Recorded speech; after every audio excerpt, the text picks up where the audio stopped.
Magandang araw sa lahat mga kaibigan. Tayo naman ay magdi-discuss ngayon na kung saan ang pera po natin ay kailangan nating ilagay natin sa tama, ilagay natin sa mabuti upang ito po ay may maiambag at may maitulong naman sa atin, no? Sapagkat ito po ang pinakakailanganin natin sa buhay na ito upang po ay tayo'y makapagtaguyod ng anuman sa buhay na ito. Sapagkat sinasabi po ng Biblia na kung saan dapat mong inegosyo ang mga pira mo or ito naman ay kikita niyaon na hindi mo lang mamamalayan, di ba? Yan po ang sinasabi doon sa Biblia.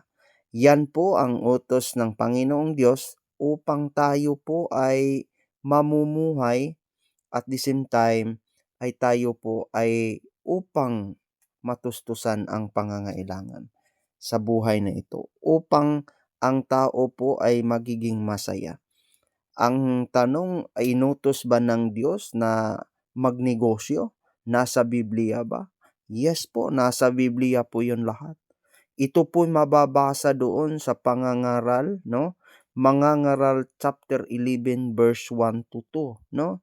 Na inegosyo dapat nato ato ang mga kwarta. Dili nato pasagdan nga mahurot lang ang ato ang kwarta sa walay hinungdan. Kailangan magnegosyo ta para naatay kita, na ay proceed, na ay return of investment, na atay income generating mga kaibigan, upang mailahad naman natin na kung saan ipinapakita po ng Diyos sa atin kung paano niya minahal tayo. Kagaya ng ginawa ng tao ang pera, sapagkat tao po ang gumawa nito at utos ng Panginoon upang ito po ay gagamitin natin sa mabuti.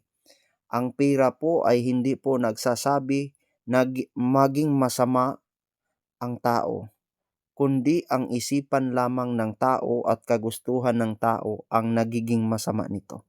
At minamahal niya ang pera na ito po ay nagiging simulan ng kanyang pagkakasama sa kanyang sarili. Ang sabi po ng Biblia, kakaunti mong pera, ininegosyo mo. Hahawakan mo ito at iisipin mo paano mo ito gastusin. 'Di ba? Yung paggagastos po ng pera, may maraming pamamaraan po 'yon. Sapagkat sinasabi po ng ating banal na kasulatan na ito po ay gagastusin natin sa tama.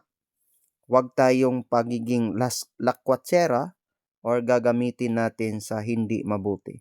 Kaya ang utos ng Panginoon, inegosyo mo ang pera at ito po'y mababasa natin sa Biblia.